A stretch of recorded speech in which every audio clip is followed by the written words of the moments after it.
I will go over structure. Okay, so today we just need to get through one thing. Tomorrow we'll tackle the next. So,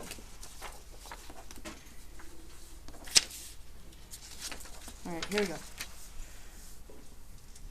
All right, so here is your synthesis. We have moved beyond the high school drama, though next year we're thinking 3 days of that. So, just because y'all had so much fun. Okay, so let me show you, talk to you kind of about timing. So, for all of the essays, so for all of your FRQs, you have a 2-hour and 15-minute running clock. Okay?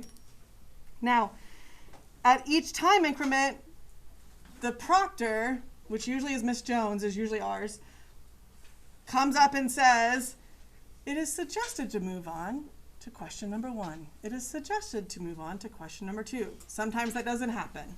Okay, so that's why you got to keep track of your own time.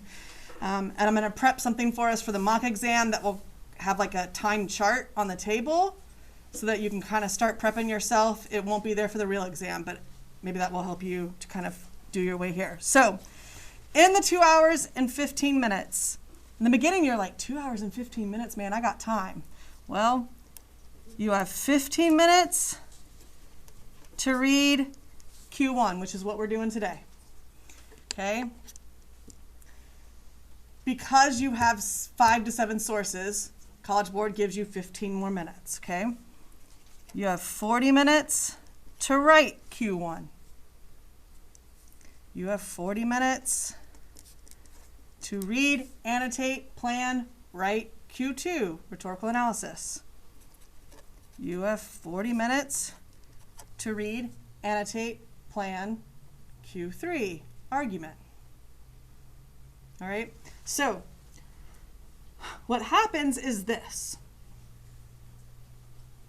You're going to get into synthesis. Well, let me do this. 5 minutes for the prompt, 10 minutes for the sources. So what's going to happen is you're going to get into this. 15 minutes will go by, and they'll say, it's recommended that you begin writing question number 1. You're going to be like, I just need 5 more minutes. So you're going to spend 5 more minutes going through a couple more sources. Then you're going to get in, and you're going to write for now 35 minutes of your 40, right? And they're going to say, it is now recommended to go on to question 2. And you're going to be like, I just need 5 more minutes. That's going to turn into 8. Then you're going to go to question 2. They're going to say, it's recommended that you move on to question 3. You're going to go, God, I just need 5 more minutes to finish rhetorical analysis. So you're going to finish it. Then you're going to look up, and you're going to have 25 minutes to write question 3. Worst case scenario. We'll have a plan for that the day before the exam. So what I'm telling you is stick to the plan, right? I tell you to work in this order because question 1, you need the 55 minutes. Question 2, you need 40. Let's be honest, you need an hour for rhetorical analysis, but we're not going to get that, okay? If it happens that you don't manage your time well and you look up and go, crap, I got to get into my argument, I only have 20 minutes left, you could write an argument in 20 minutes. Will it be your best? Nope. But could you score high enough to at least pass that essay? Absolutely. So that's why we leave Q3 for the end. Does that make sense? It takes the less brain power too, okay? So that's how we do this. Stick to my timing, okay? And that's why we do 40 minutes all the time in class, so you know what that feels like, so you know what you can and can't get through. I will tell you, if you don't finish writing all 3 essays, you will not pass the exam. Especially now with our scoring and the weight. If you don't get to Q3 and you don't write Q3, you're not passing the exam. Because there's just not enough weight. I have had one kid in 8 years email me and go, Smith, I didn't write the 3rd essay, or I didn't write rhetorical analysis, and he passed. Those were the good old days when our weight was different, when our scoring was different, right? You just can't do that with this one. It's fine. You don't have to worry about it. You just do my timing. Do what Smith tells you to do. You'll be fine, okay? All right. Now, once we get into question 1, let's start looking at this. I'm going to give you kind of the breakdown of how the question is laid out. So all the questions look this way, all right? This is always going to be your background, just like we had it in argument. This is going to give you any definitions that you need to know.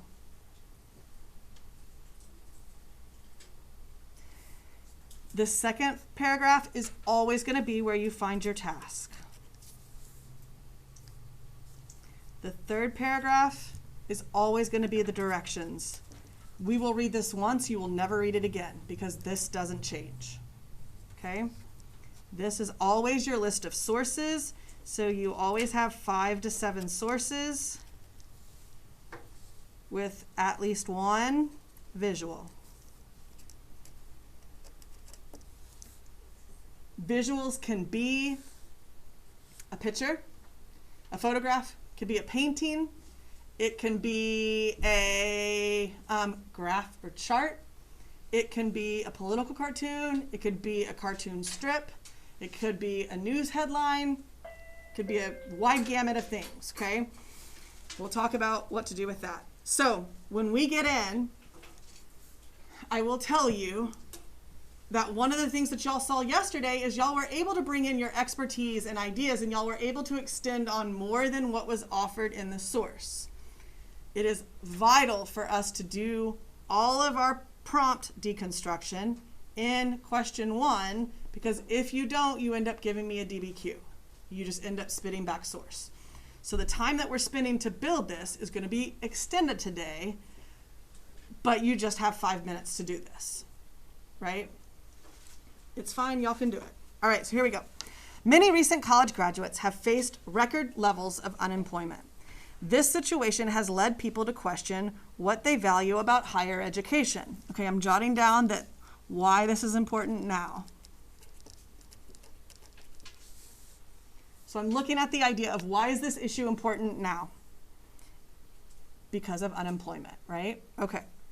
Some high school students and their parents are wondering if a college education is worth the cost. Others, however, believe that a college education prepares students for more than just a job or career. Remember when we said in argument we're going to look for the 2 positions? There are your 2 positions. So at this point in the exam you go, heck yeah, I got a little understanding of college, I'm going to be fine. Or you go, holy crap, I have no idea what this is, I don't know what I'm going to do. The next 2 weeks we're doing ones that we are comfortable with, that I think that we have access to.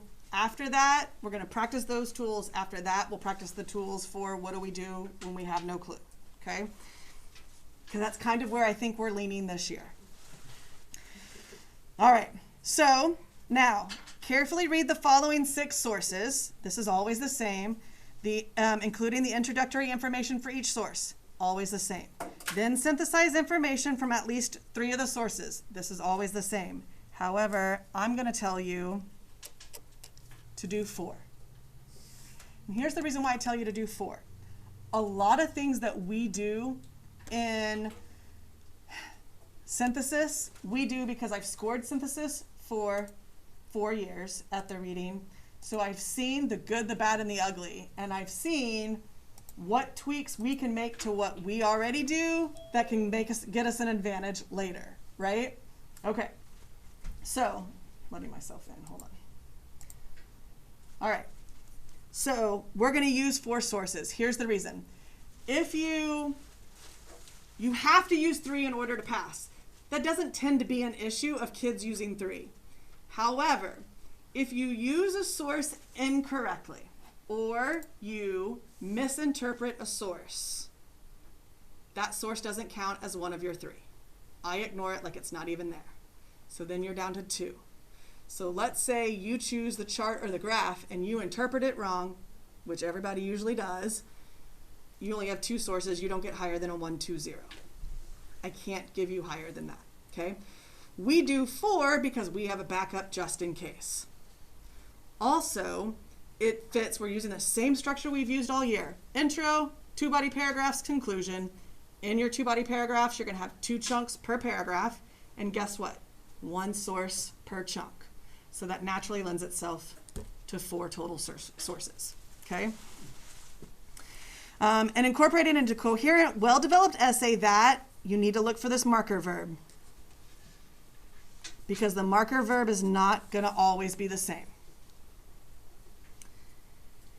Evaluates whether college is worth the cost. Okay. So I look at a couple of things. One, I need to look at like what this marker verb means. If somebody is evaluating you, doctor comes in, they are evaluating you. What are they doing? Looking at you. They're analyzing. Checking everything. Okay, so analyze, evaluate, still kind of the same thing. What are they checking? Okay, so they're looking for the good and the bad, right? That's evaluate. Good, bad. The good and bad of what? Like, what specifically does evaluate mean? Like, my mind goes to like symptoms, but like. Yeah, components. Yeah, symptoms or that's what I was components. trying Yeah. to think of, yeah. So evaluate means like I have a checklist and I'm going to evaluate all those things on that checklist. So it's a component, right? All right. What do we do after we identify a task, friends?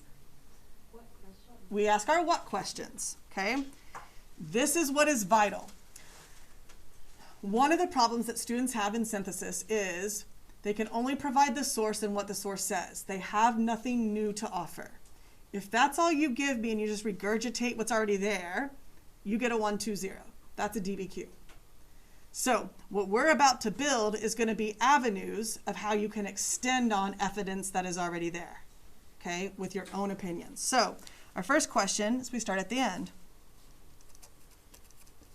what is cost? Sounds like a silly question, but what is cost? What does that mean? Something has value. Okay, so what's the value? What else is cost? Money. Money, yep. In terms of like a college education. What else is cost? Time. Yep. Time. Okay. I'm writing that down. Hold on. So, what else is cost when you're talking about college?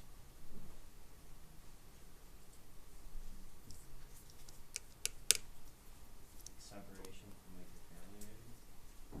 Like your college. Okay. Do what? Independence. What does it cost you in independence? Does it cost you independence or does it create independence? Anybody a junior in here that feels a little stressed because Yeah. college is coming around the corner? Your parents? Okay, so you're looking at like the cost of like mental anxieties, right? Stress. Okay, that's good. Now I say, what is college? That's silly, but here I'm going to look at, okay, how can I adapt that? All right, so I'm going to look at like a 4-year. I'm going to look at like a community college or a junior college. I'm going to look at public versus private. Why is that important? What's the difference between a public and a private school? Tons of money. SMU versus UNT, right? In-state, out-of-state.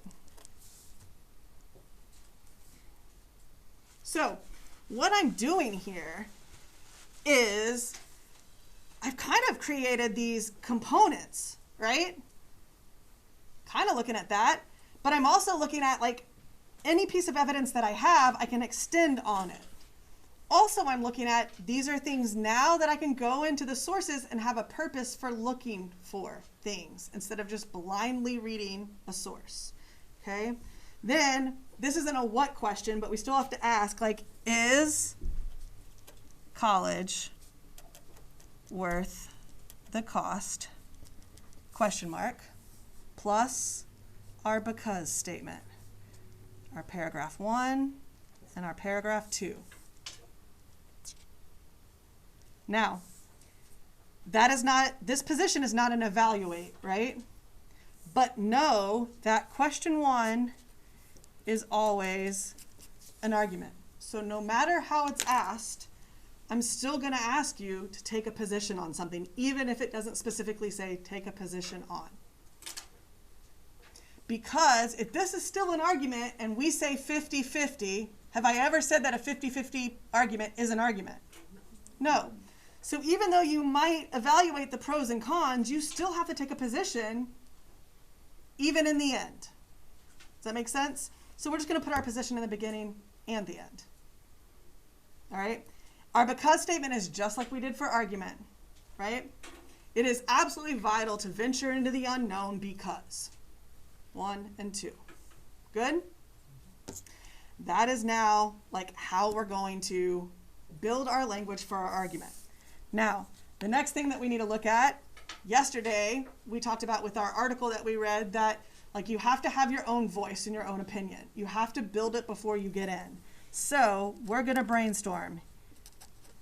And for me, I can't just say yes or no. I have to say yes, worth, because sometimes I start to get confused when I'm like in the middle of everything. No, not worth. You have 2 minutes. Jot down. You can work with people around you as many things as you can on both sides. 2 minutes. Ready, set, go.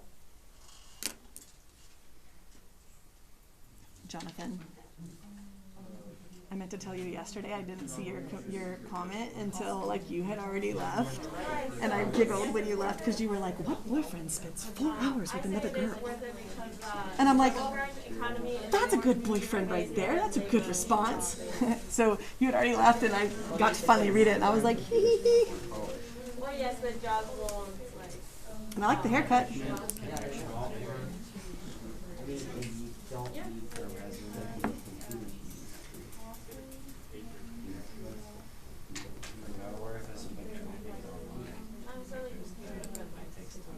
Jobs require more education.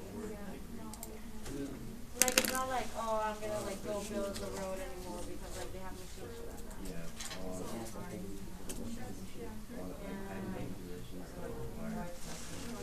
not like that anymore. Like that.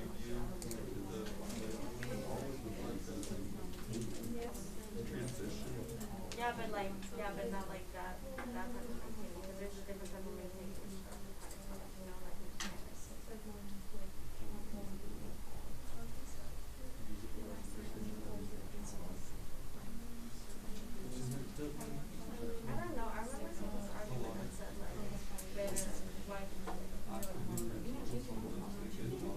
All right. Oh, when you're, if you're in like the poverty range, All right. Talk to me about what are some reasons that we said, yes, it's worth it. What'd y'all say? It creates more opportunity for jobs. Okay. What else? it provides you with like life experiences and like relationships. Life experiences or skills, and then I'm going to actually add in like the relationships because I'm looking at like professional relationships, right? Like a lot of people get out of college and they're like, man, through my sorority fraternity, through my business school, I met so-and-so and that's how I got into my job, right? Okay, what else? You put for stuff like you just said, like connections or Yep, relations, right there. Yep. What else? accomplishment. Okay, like pride, kind of. Okay.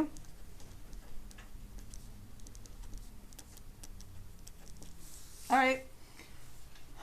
I don't want you to sit and go stare at it for like 10 minutes trying to figure it out, right? It's not STAR. You don't have like a full day to write it, right? But I do want you to take time to build. The other thing that I want you to look at is usually with an issue, you're going to tend to lean one way. So sometimes the opposite side is hard, and it doesn't work for all arguments. But if you can take what you've said as a yes or a no, or as a positive or a negative, what's the opposite of it, right? Because sometimes that can give you the other side. So what were reasons why it's not worth it? Debit or debt? Debt. Yeah. Two different things. Yep.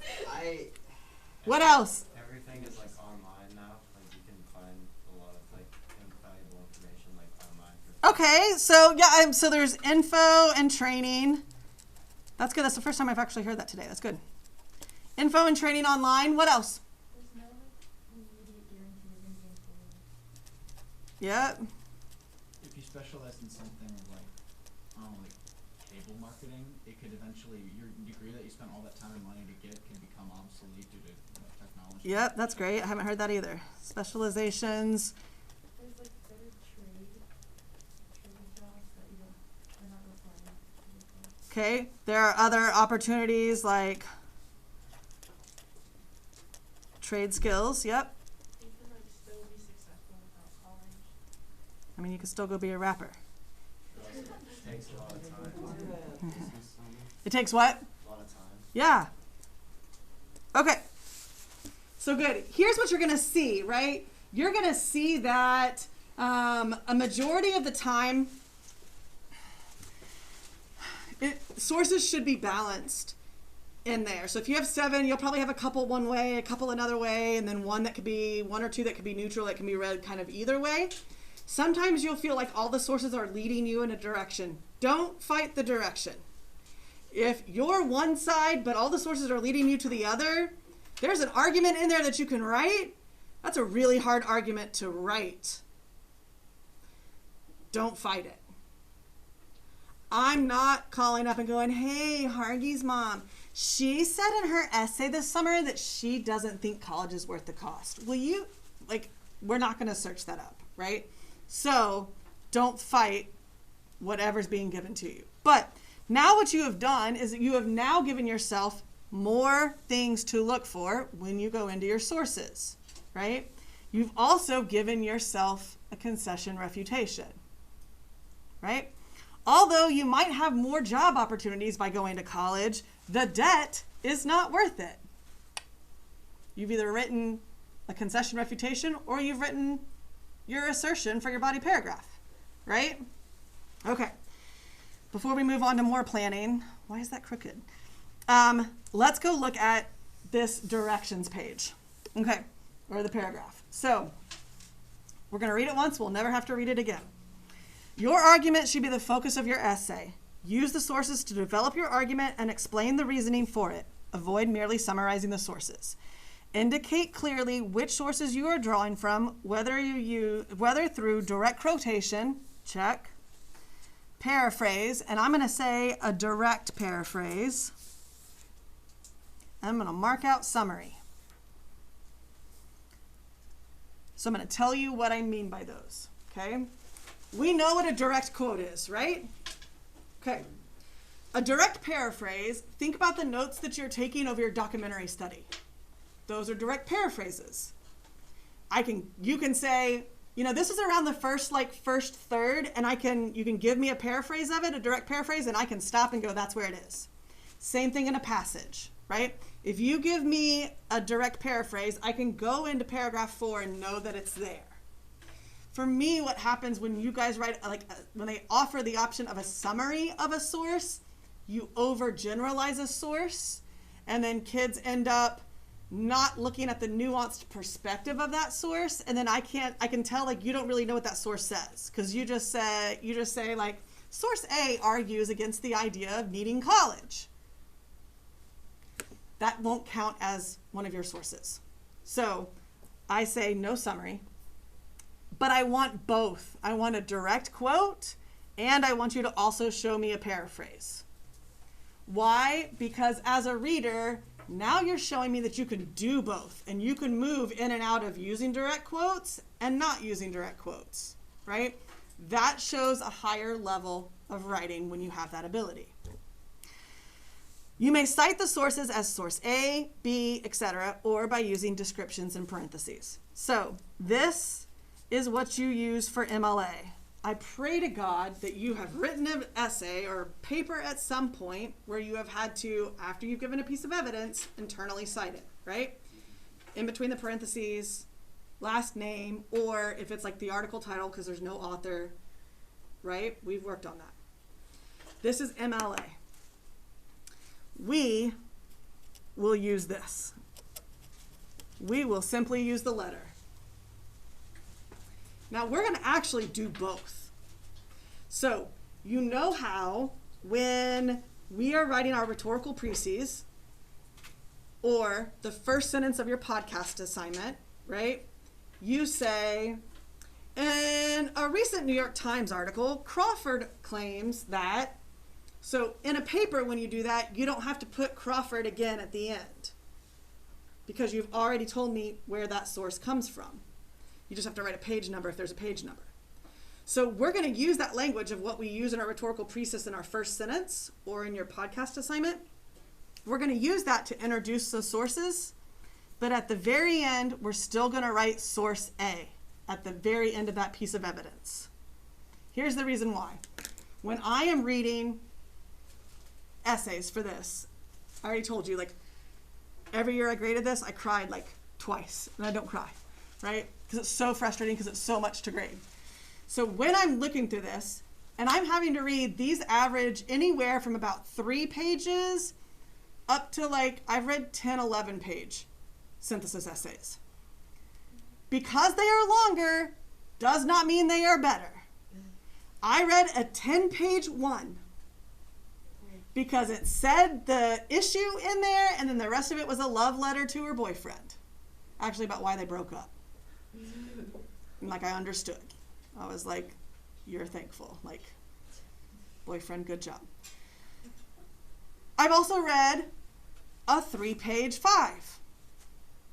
So if you're writing a crappy essay in the first 2 pages, you're still writing a crappy essay 10 pages later, right? But if I'm reading your essay and I'm going, yep, they have their own argument. Yep, they have their own voice. Yes, they take a position. Yes, they use 3 sources. Yes, they use them correctly. I get done. I go back and double check and make sure you have 3 sources. When we physically have papers, we can't write on your papers in the summer.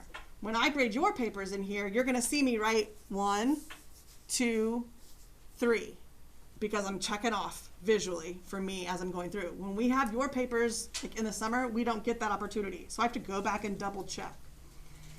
What you don't want is you don't want a reader to miss one of your citations because guess what? It happens, right? Like if I go through and I'm like, they only use 2 because I'm looking for names, 1, 2, 0, and I'm moving on. But if you give me letters with the names, because you already introduced it, and all I have to do is quickly look at source A, D, F, 1, 2, 3, good. I move forward. So that's just a double check for us, okay? All right.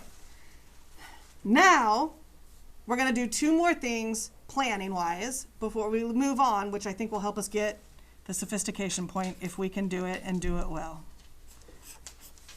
I'm going to ask the question of, are you an expert? Where can you be an expert in this? Now, remember, we're doing ones these next 2 weeks that I'm like, you have some kind of opinion about what I'm going to give you. So find ways in it. In a couple of weeks, we'll talk about what do you do when you have no clue what the topic is? What do we do for this step? I'll show you that soon. So where are you an expert in the idea of evaluating whether college is worth the cost?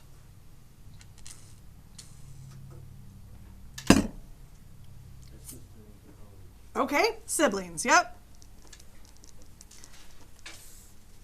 Because, you know what? You're sitting at the dinner table when your older sibling is off to college and they go, man, Carter, we just had to pay tuition in the fall, so those extra pair of shoes you want, like they're going to have to wait because we just paid tuition, right? Okay, you're an expert in that. Even though you're not there, you're an expert. How else are you an expert? College friends. Okay, you have, I mean, kind of the same thing. Yeah. What else? I mean, for me, I already like know I'm going to school, so like. Bragger. Yeah. Like scholarship, right? So like sports. Okay? College classes. Okay, so but is college worth the cost? So okay, you can look at AP classes and go, it's worth the cost if you go into college with X amount of already credit. Okay, that works.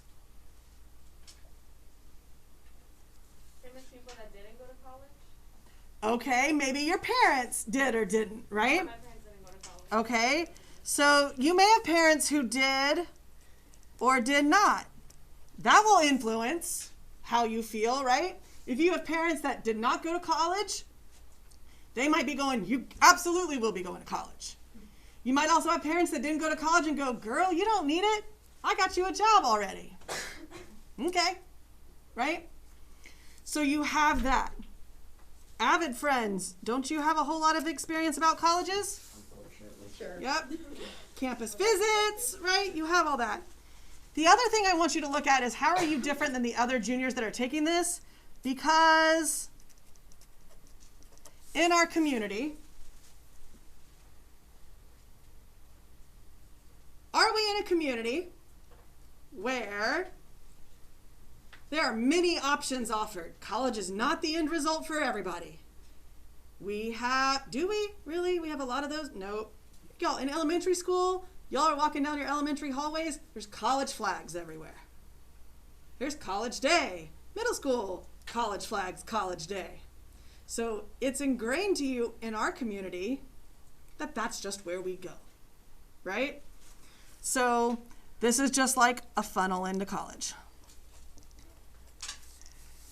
That's our community. I don't want you talking about like the I. We can in our introduction or conclusion, but you can say in our community in McKinney, Texas, right? Then you talk about that. What we don't offer is we don't offer more than like cosmetology school, right? When I was first working in Denton, we had like mechanics certification. We had like plumbing certification. We had all those kind of blue collar jobs, right? Like certifications that kids could come out of high school with that, right? So do you have a whole lot of people coming to talk to you about those blue collar jobs here in McKinney? I don't think I've had a single. I was going to say, probably not, right? The other thing that you can look at is competitiveness, right? The idea that the stress of getting to college is so competitive here already, right? Our top 20%, like looking at the quality of the education and the rigor of the courses that you take here, top 20% doesn't compare to many other towns. Our top 20% here can go into many other cities and be top 10%. Easy, right? Okay, that's where you're an expert. What does this do for you? When you get a piece of evidence, you can extend on that piece of evidence. You know, a majority of families, are only from a one-income house that would struggle with having to pay for college. Then you could go, this is the fact for many of our families from our community because right? So that extends on what you already are offered instead of just spitting back what's already offered in the source, okay? The final one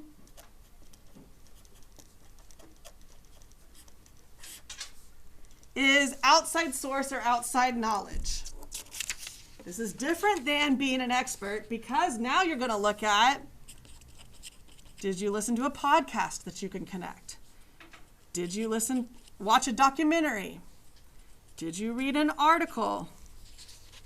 Is there something from history?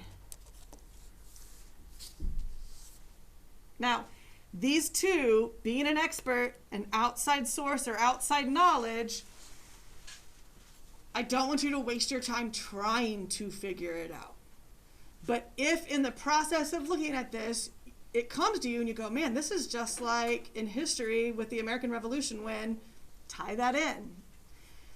This would get you into a sophistication point if it's done well and other things are done that I'm teaching you, okay? I've seen this. I started doing this a couple years ago because I read a book of essays from the same school, and one kid did it really well in the essay topic that we had. I was like, ooh, totally stealing that.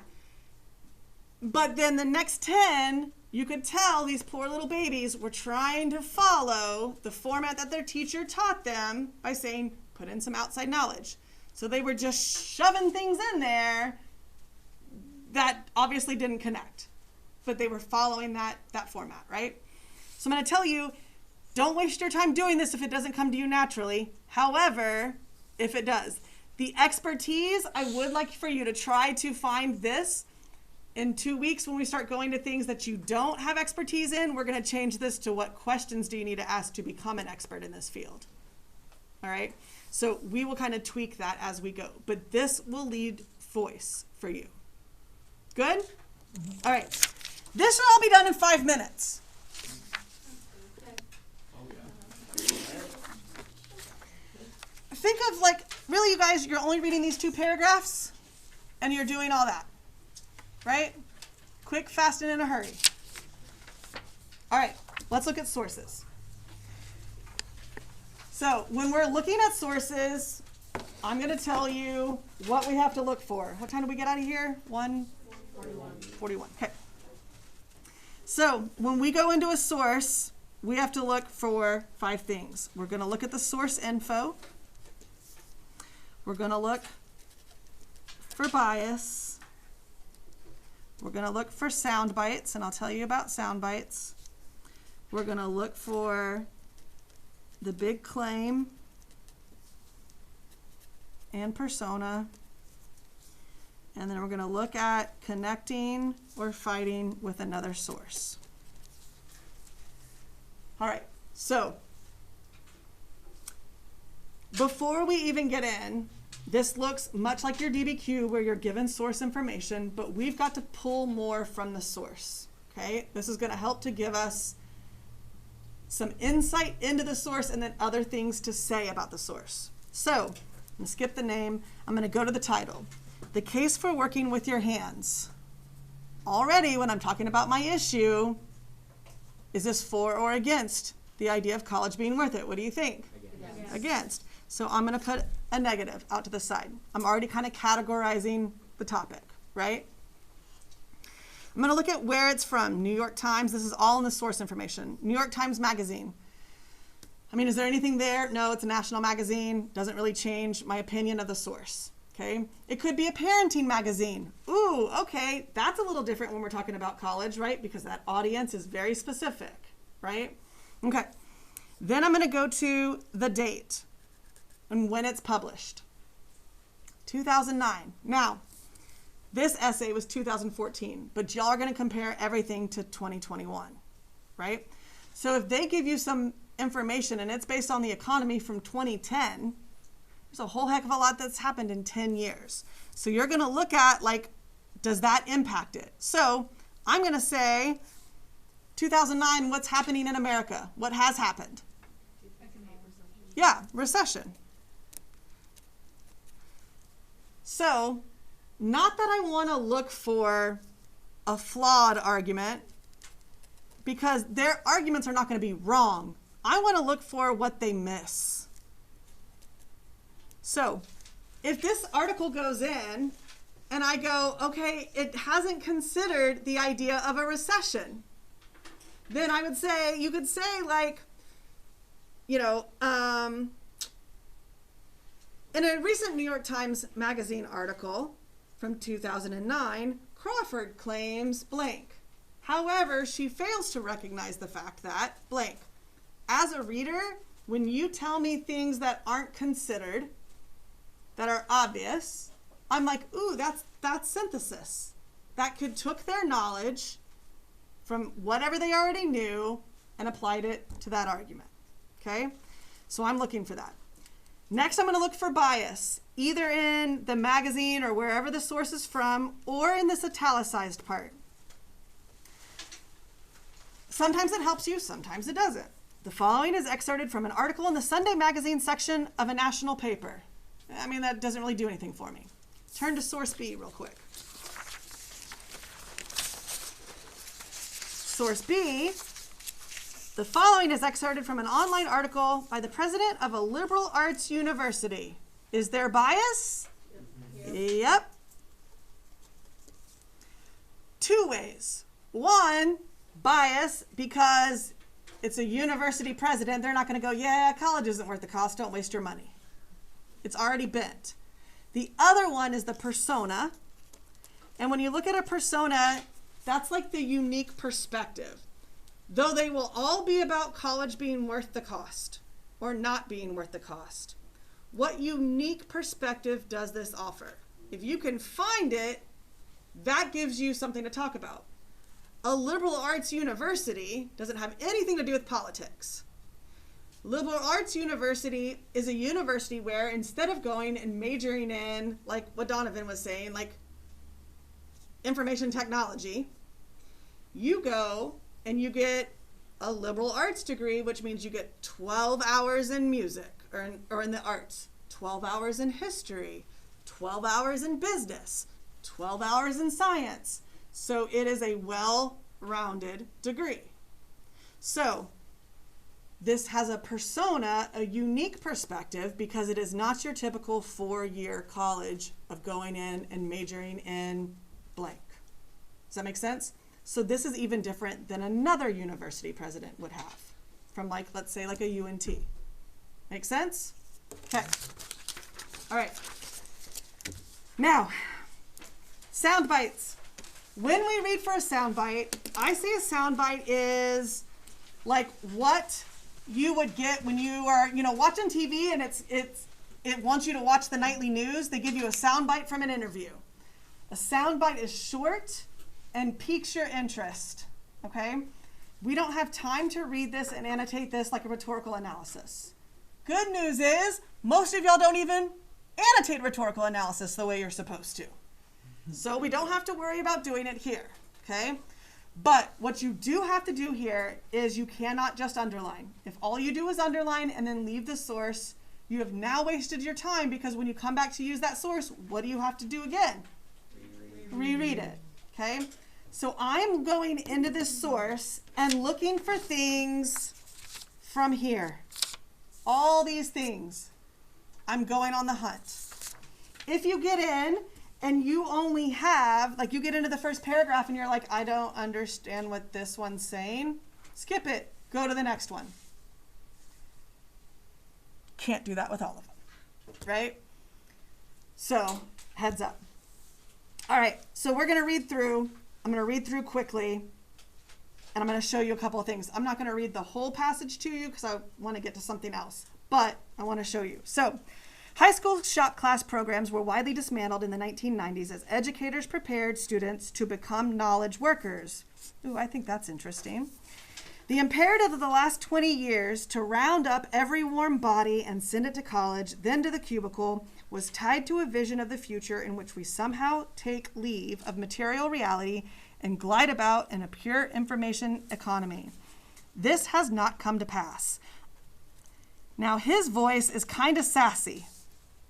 Why does that impact me? Because he already has this really strong opinion about one side, right? To begin with, such work often feels more enervating than gliding. More fundamentally, now as ever, somebody has to actually do things. Fix our cars, unclog our toilets, build our houses. Soundbite. And I'm going to write hands-on work. All right, let's say I continued to read. I would annotate a couple of things in there. Okay, but I want to take you down to another soundbite down here.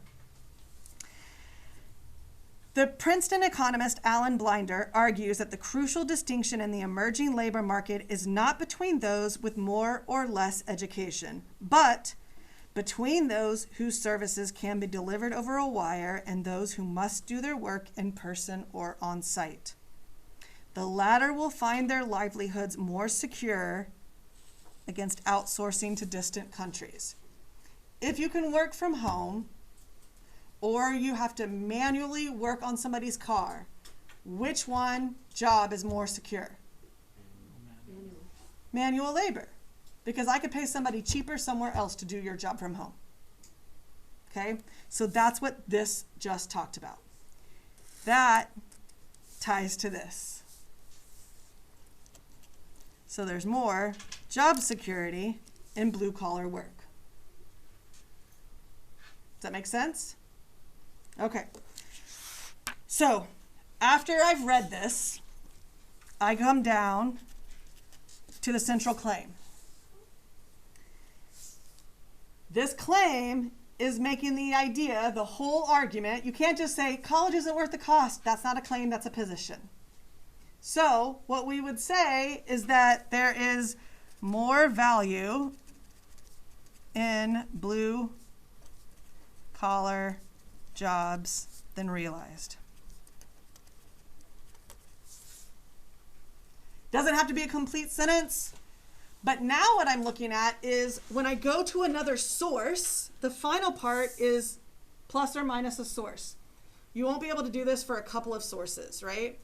Plus or minus meaning, if I go into another source and it says, don't believe what you hear about blue collar jobs because it's a failing market, you really should be getting a college degree.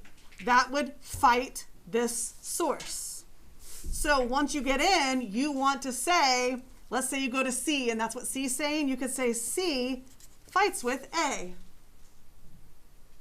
Right? Or, so this is fights with, or C supports. So then, now what you have is you have